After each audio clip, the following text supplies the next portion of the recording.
მოგესალმებით, ეთერშია გურიის ახალი ამბები, მე თამთა დოლიძე ვარ. ბრიუსელში ევროსაბჭოს სხდომა გაიმართა. 27 ქვეყნის ლიდერმა უკრაინის და სირიის საკითხებზე იმსჯელა. დახურული შეხვედრის დღის წესრიგში შეტანილი იყო საქართველოც. როგორც წინ მწრებ განცხადებებში ითქვა, ქართული ოცნების ლიდერებისთვის სანქციებზე შეთანხმება ჯერჯერობით უნგრეთის და სლოვაკეთის უარის გამო ვერ ხერხდება, მაგრამ ამ მიმართულებით მუშაობა გრძელდება. We can discuss and we will discuss what more can we do. საქართველოსთან დაკავშირებით, რა თქმა უნდა, ჩვენ განვიხილავთ კიდევ რისი გაკეთება შეგვიძლია მთავრობაზე ზეწოლის განსახორციელებლად, რათა არ გამოიყენოს ძალადობა საპროტესტო აქციის მონაწილეების წინააღმდეგ. არ ჩაახშოს ოპოზიცია და გავგზავნოთ ძლიერი სიგნალი ევროკავშირისგან. ორშაბათს განვიხილეთ, თუმცა ვერ მივაღწიეთ შეთანხმება სანქციების ნაწილზე. გვჭირდება შემდგომი მუშაობა. Well, you can expect strong wording from the European Parliament. თქვენ შეგიძლიათ ელოდოთ ძლიერ სიგნალს პარლამენტისგან. თქვენ იხილეთ რეზოლუცია, რომელიც ჩვენ მივიღეთ და რომელიც ეხება ჩვენს შეშფოთებას არჩევნების ჩატარებასთან დაკავშირებით. ჩვენი მოწოდებაა ქართველებისადმი, რომ არ გადაუხვიონ ევროპული გზიდან. მე უკვე წლებია, რაც ევროპულ საბჭოებზე დავდივარ და ამ საბჭოებზე ერთი რამ დომინირებს.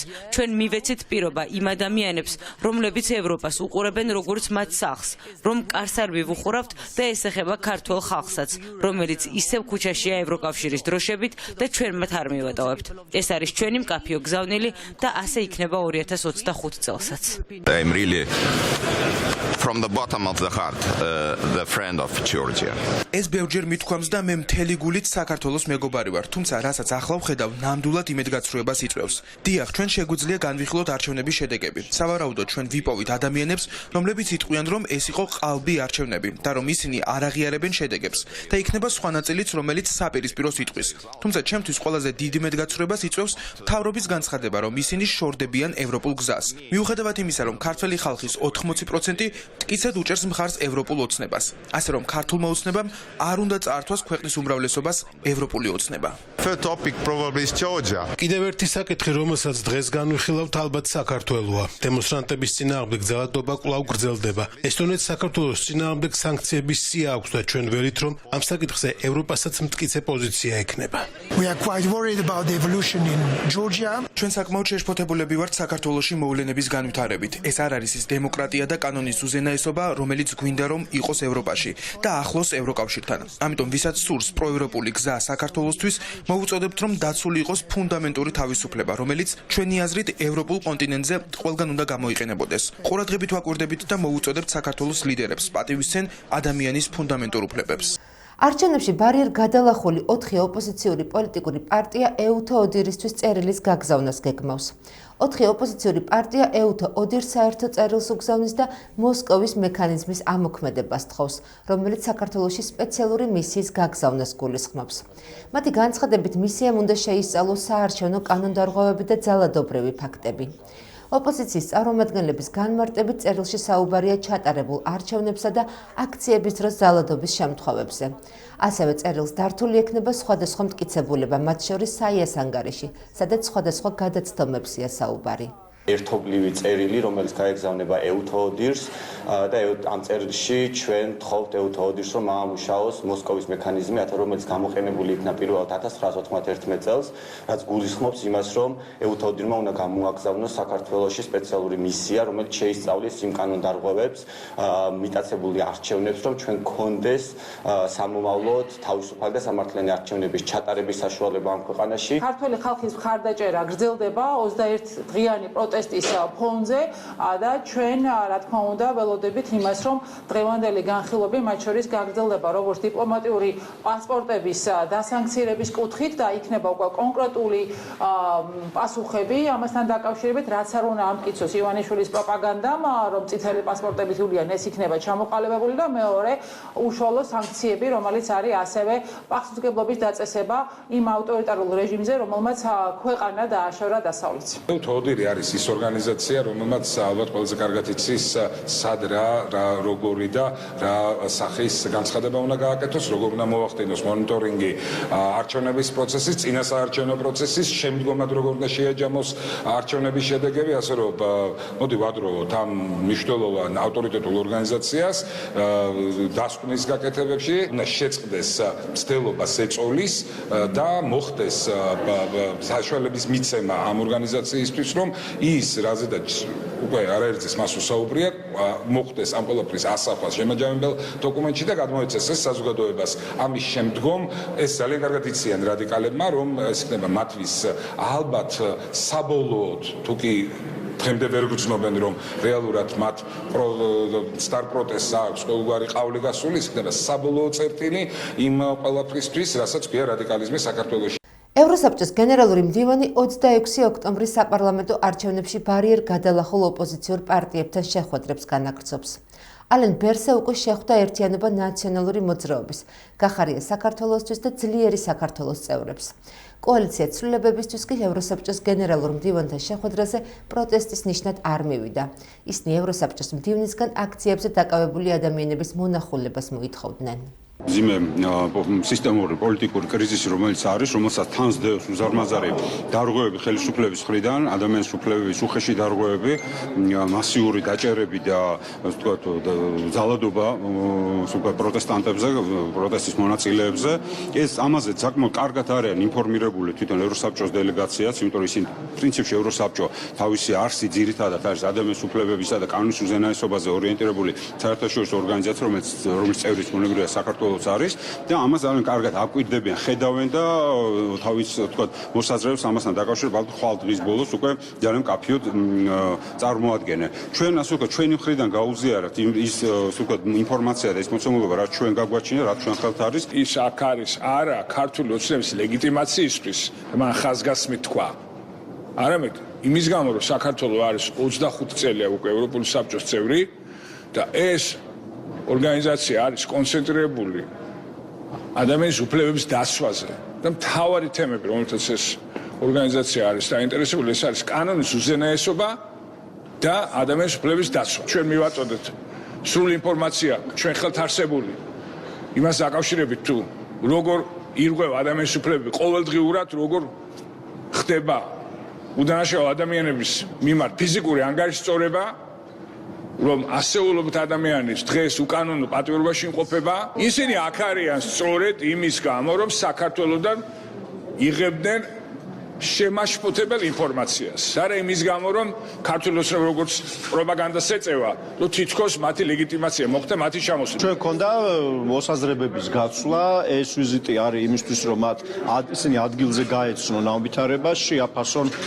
ეს ყველაფერი, თუმცა რა ვიცი, მე მგონია, რომ ყველაფერი იმდენად ცხადია და იმდენად ნათელია, რომ ამას არანაირი კამათი არ ჭირდება, როდესაც ყველა ნახულობს, როგორ სასიკვდილოდ ცემენ ქუჩაში ადამიანებს, როგორ აპატიმრებენ ადამიანებს და როგორ არც ერთი მოძალადე არ იჯება, ამას რა ვიცი, ხლა ეს მე მგონი თეთრზე შავით ნაწერი. ჩვენ მოუყევით ჩვენი აღქმა, ჩვენი შეფასება ამოვლენების და ასევე უთხარით ყველაფერი ის, რასაც ვფიქრობდით იმაზე, თუ საით მიყავს ქართულ ოცნებას ეს ხელისუფლება.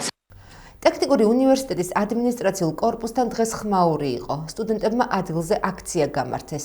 ისინი რექტორისგან დავით გურგენიძისგან ქვეყანაში მიმდინარე მოვლენებზე პოზიციის დაფიქსირებას და მშვიდობიანი დემონსტრანტების წინააღმდეგ ძალადობის დაგმობას მოითხოვდნენ. ახალგაზრდების მოთხოვნებს შორისაა ასევე წაიშალოს უნივერსიტეტის Facebook და ოფიციალური ვებგვერდებიდან მიხეილ ყაველაშვილის გაპრეზიდენტების მისალოცი განცხადება, რომელიც რექტორ გურგენიძის სახელით გამოქვეყნდა. პროტესტის მონაწილე ახალგაზრდებთან ჩავიდნენ თავად რექტორიც და ადმინისტრაციის თანამშრომლებიც. რექტორმა პოსტის წაშლაზე უარი განაცხადა და თქვა, რომ ეს უნივერსიტეტის ოფიციალური პოზიციაა. გვინდა რომ თქვენი თანადგომა ვიგრძნოთ სტუდენტებმა. როგორ გაგზნობინო? მითხარ და გაგზნობინო. ახლავე საჯაროდ რა ვთქვათ, რომ არის 10 სტუდენტი, რომელიც სხვა აზრის არის? აბა არსებობს სტუდენტების ნაწილი, იქნება ეს უმცირესი რამდენიც იქნება. აგერ არის საჯარო და სტუდენტი, რომლებიც ამ გადაწყვეტილებას ემიჯნებიან. კი ბატონო, რა არის პრობლემა მაგაში? აგერ არის ტელევიზია და გისმენთ. არ არის ეს პრობლემა. ყაველაშვილი არის საქართველოს ლეგიტიმური პრეზიდენტი 29 დეკემბრიდან. და არ გეთანხმებიან ჩვენ აქ შეგრებილი მე არ მეთანხმებიან 1,125,000 კაც სხვა აზრი აქვს დანარჩენ სხვა აზრი აქვს უცხადებ თუ არა სოლიდარობას რეჟიმის პატიმრებს ასევე რობოკოპების sapolicio ძალების მიერ დარბეულ ახალგაზრდას მათ შორის საქართველოში არ არსებობს არის უცხადებ თუ არა სოლიდარობას სოლიდარობას ყველას უცხადებ ვინც არ ძალადობის ხერხია ყველას და რეჟიმი საქართველოში არ არის მიჯნებით იმ აზრს რომ მისთვის ლეგიტიმური არის ყაველაშვილის გაპრეზიდენტება რასაც ჩვენ ყველანაირად ვიმიჯნებით როცა მისი სტუდენტები რექტორის სტუდენტები და ამ უნივერსიტეტის სტუდენტები ვიდექით პარლამენტთან და წუთი-წუთზე ველოდებოდით როდის დაგვარბევდნენ და ძვლებს დაგვიმტროდნენ მაშინ ადამიანი ჩუმად შეიპარა უკანა კარიდან და იმ არჩევნებზე რომელზეც მხოლოდ ერთი ადამიანი თვითონ იყო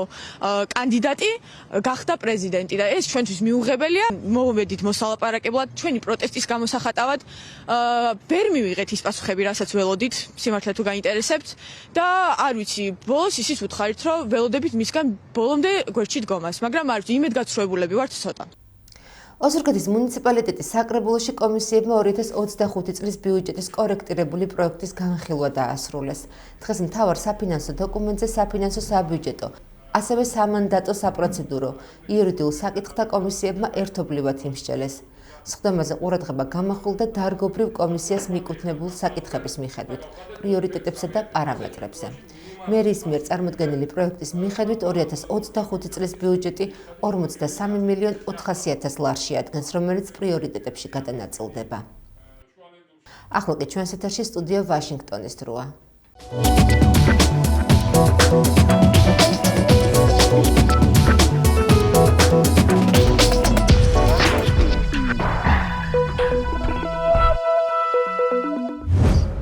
Ambassador, thank you so much for this interview. Thank you for your time. ბატონო ელჩო, დიდი მადლობა ინტერვიუსთვის. როგორც იცით, სახელმწიფო დეპარტამენტმა დამატებითი სავიზო შეზღუდვები დააწესა ქართველი ოფიციალური პირებისთვის.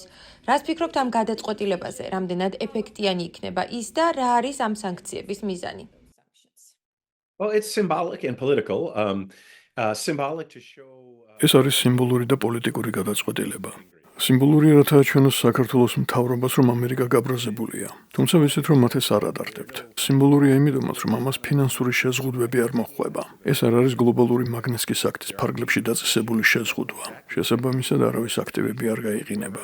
საუბრობთ მხოლოდ სავიზო შეზღუდვაზე და არ ვიცით ზუსტად ვინ არის ეს 20 ადამიანი. თუმცა ამის გარდა ამ სანქციებით ჩვენ ვსაუბრობთ სხვა მნიშვნელოვან სიმბოლოებსა და სიგნალებზე. ამ ნაბიჯით ამერიკის შეერთებული შტატები კიდევ ერთხელ ეუბნება ქართულ ოცნებას, რომ ის არაკეთილსინდისიერი იყო, როდესაც ამბობდა, რომ არჩევნები საქართველოს ევროკავშირში შესვლას შეეხებოდა. თუ სწორად მახსოვს, მათი სლოგანი იყო ღირსებით ევროპისკენ. ფაქტზე, რომ არჩევნებიდან მალევე თითქმის ერთ თვეში პრემიერ-მინისტრმა გამოაცხადა ევროპასთან ასოცირების მოლაპარაკებების შეჩერების შესახებ, რომელსაც მოსახლეობის მინიმუმ 80% ფუნდამენტურად ეწინააღმდეგება. სწორედ ამაზე ამერიკა ამბობს, რომ დაპირება ტყუილი იყო, რომ ეს არადემოკრატიულია, რომ ხალხი ვინც ეს ჩაიდინა არ არის დემოკრატიული სამყაროს ნაწილი. ჩვენ არ გვინდა თქვენთან საქმის დაჭერა. ფიქრობ ეს აგზავნილი ქართული ხალხისთვისაც ერთგვარი მოწოდება მათთვის, რომ მათ მთავრობას ისინი არასწორი მიზნებიდან გამომდინარე არასწორი მიმართულებით მიჰყავს. რაც შეეხება პრემიერ-მინისტრის ამ ბოლო გადაწყვეტილებას, ეს ან პოლიტიკურად არასწორი განსჯის და ამპარტავდემის ნიშანი იყო, იმის გაუცნობიერებლობა, როგორ უპასუხებს ქართველი ხალხი ამას. ან მას უბრალოდ არ აინტერესებდა რა მოხდებოდა ამას, ან უბრალოდ აშკარა პროვოკაციაა. მას უნდა ესმოდეს, რომ ევროკავშირში გაწევრიანების მოლაპარაკებების შეჩერების გადაწყვეტილებამ თავის დროზე გამოიწვია ჯერ მაიდანი, შემდეგ კი რევოლუცია უკრაინაში. Protests and ultimately revolution in Ukraine. ვიცით რომ კონგრესში იმ ამერიკელ კანონმდებლებს შორის, ვინც საქართველოს საკითხზე მუშაობს, არსებობს ორპარტიული მხარდაჭერა იმისა, რომ ქართულ მაღალჩინოსნებს დაუწესდეთ უფრო მკაცრი სანქციები. იქნება ეს ფინანსური თუ სხვა ტიპის სანქცია. ორპარტიული მხარდაჭერა კი ყოველთვის არ გვხვდება ბევრ საკითხზე. თუმცა ბაიდენის ადმინისტრაცია ჯერ მაინც არ ჩქარობს. როგორ ფიქრობთ, რატომ იქცევა სახელმწიფო დეპარტამენტი ან პრეზიდენტის ადმინისტრაცია ასე? ცდილობს რომ ამით საქართველოს მთავრობას გარკვეულწილად უკან დასახევი გზა დაუტოვოს.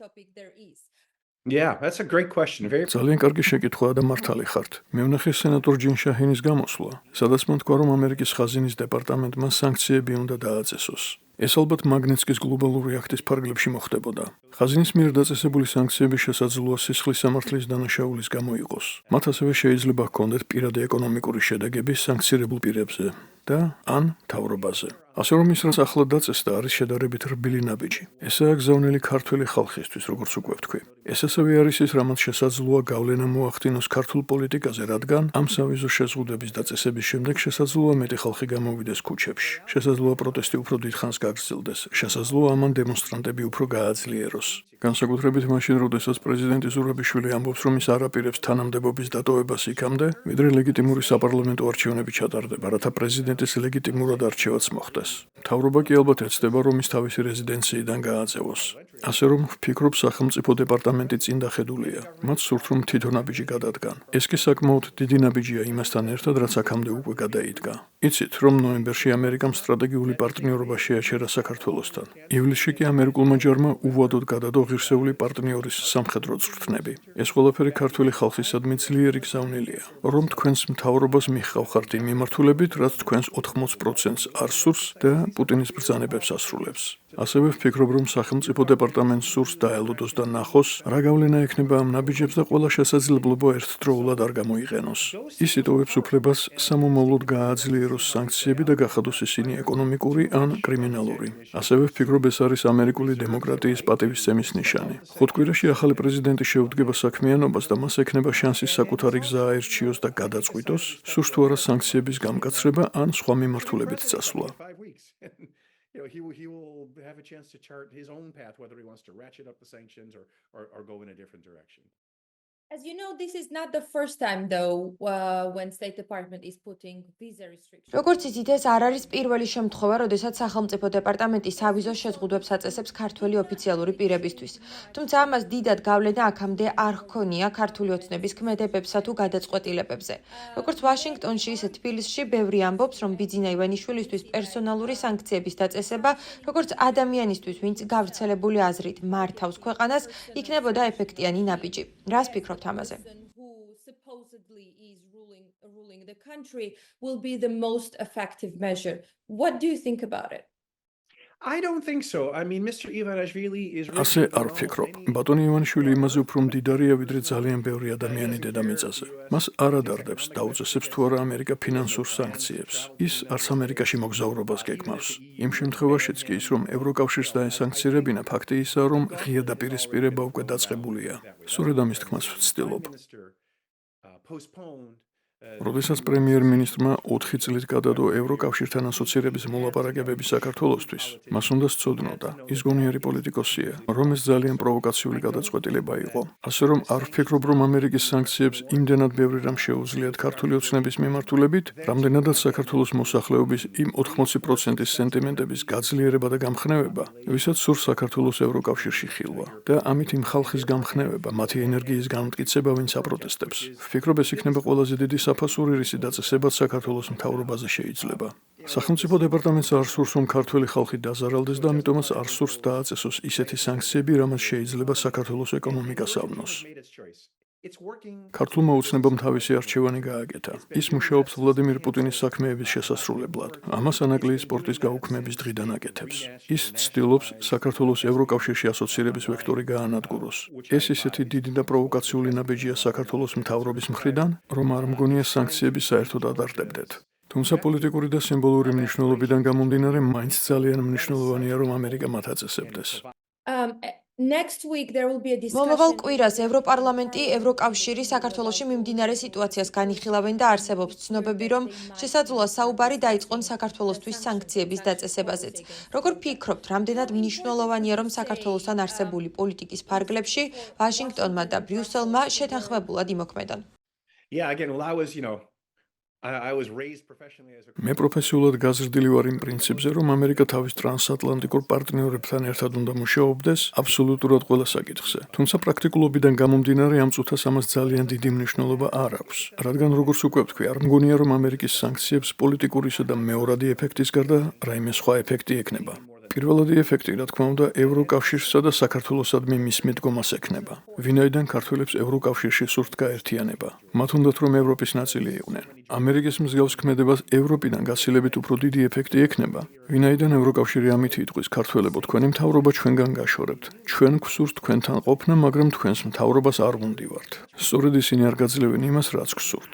ევროკავშირიდან ასეთ გზავნილს გაცილებით უფრო დიდი გავლენა ექნება ვიდრე იმას, რა სიტყვისგან გააკეთებს ვაშინგტონი. ასე რომ თუ ტრამპის ადმინისტრაცია არ გადაწყვეტს, რომ იგივე მიდგომა ჰქონდეს საქართველოს მთავრობისადმი სანქციებთან მიმართებაში, ამაზე არ ვიღელვებ, რადგან გადამწყვეტი ევროკავშირის ქმედებები იქნება.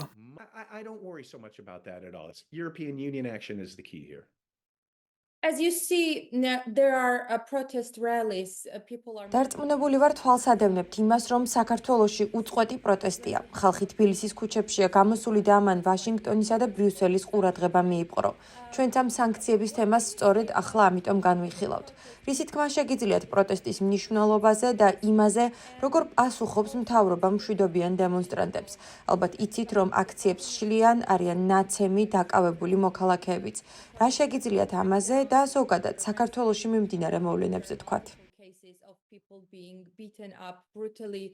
What can you say about generally the ongoing situation in Georgia right now?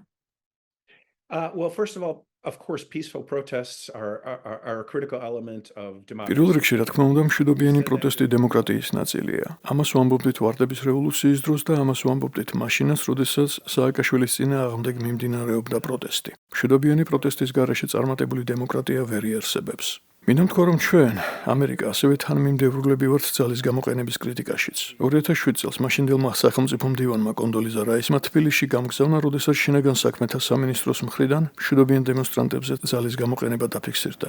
ზოგიერთი მათგანი უმძიმესად იყო დაშავებული. ამიტომაც ჩემი დავალება იყო, რომ არ ყოფილიყავი მეგობრული და ძალიან ნათლად ამეხსნა, რომ თუ TV იმედი არ დაბრუნდებოდა ეთერში, თუ საგანგებო მდგომარეობა არ გაუქმდებოდა და თუ დემონსტრანტებზე ძალადობრივი თავდასხმები გაგრძელდებოდა, მაშინ ამერიკა საქართველოს ურთიერთობები შეიცვლებოდა და ამ მხრივ ძალიან სერიოზული პრობლემები შეიქმნებოდა, რომ მხარდამჭერები აღარ ვიქნებოდით. ეს მაშინ სააკაშვილის მთავრობისადმი იყო მიმართული.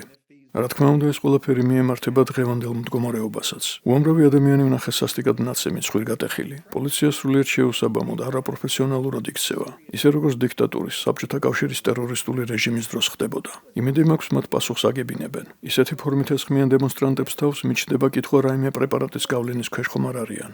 ეს უბრალოდ შეუსაბამოა ამ პროტესტთან. ასევე შესაძლოა ვინმე ეუბნება პოლიციას, რომ ან დემონსტრანტებს დაესხმებიან თავს, ან მათაც იგივე მოუვათ. არც ამას გამოვრიცხავ. რა თქმა უნდა, ასეთი ძალადობა უნდა დაიგმოს. მას ადგილი არ აქვს დემოკრატიაში. თავად პოლიციელებმა შესაძლოა პასუხი აგონ ისე, როგორც ეს ნიურნბერგის პროცესის დროს მოხდა მას შემდეგ, რაც ჰიტლერის დიქტატურის წლები დასრულდა. ამას არანაირი გამართლება არ აქვს.